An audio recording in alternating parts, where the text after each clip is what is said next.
നാളേക്ക് വേണ്ടി നമ്മൾ എന്താണ് ചെയ്തത്? നാളെ എന്താണ് നമ്മൾ നാളേക്ക് വേണ്ടി ചെയ്തത്?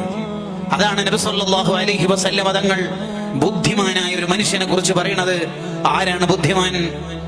അൽ കയ്യിസു മൻ ദാന നഫ്സഹു വഅമില ലിമാ ബഅദൽ മൗത്ത്.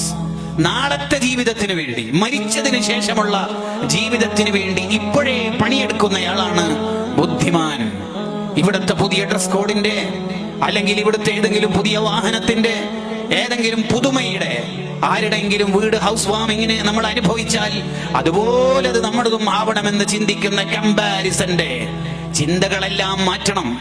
എന്നിട്ട് നാളത്തെ ജീവിതത്തിന് വേണ്ടി ഒരു വീട് നമ്മൾ നിർമ്മിക്കണം. അതാണ് അബ്ദുറഹ്മാൻ ബിൻ ഔഫ് റളിയല്ലാഹു അൻഹു തന്റെ സമ്പത്ത് കൊണ്ട് ആഖിറത്തിലേക്ക് സ്വർഗം നിർമ്മിച്ചത്, ഉസ്മാൻ റളിയല്ലാഹു അൻഹു നിർമ്മിച്ചത്. അവരെ കുറിച്ചാണ് ബദർ മൗലിദിൽ നമ്മൾ ചൊല്ലാറില്ലേ, വജാദു ബിഅംവാലിൻ വബാഉ നഫൂസഹും ലിദീനിൽ ഹുദാ ഫീ കുല്ലി മൗതീൻ ഗസ്വതി.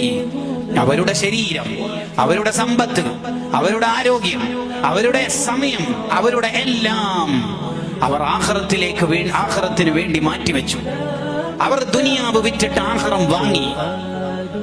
അങ്ങനെ ദുനിയാവ് വിറ്റ് ആഖിറം വാങ്ങാതിരുന്നാൽ അതിന്റെ ദുരന്തവും നമ്മൾ തന്നെ ഇന്നലെ ചൊല്ലിയ ബുർദയിൽ ഇല്ലേ, വമൻ യബിയാജിലൻ മിൻഹു ബിആജിലിഹി യബില്ലഹുൽ ഗബ്നു ഫീ ബൈഇൻ വഫീ സലമി.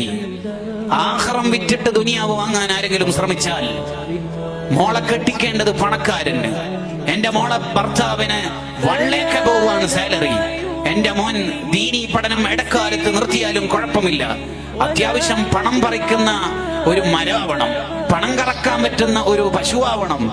ഇങ്ങനെ ദുനിയാവാണ് മക്കളെ കൊണ്ട് സമയം കൊണ്ട് ആലോചിക്കുന്നതെങ്കിൽ അവരുടെ ദുന്യവിയായ ജീവിതം നഷ്ടക്കച്ചവടാണ്.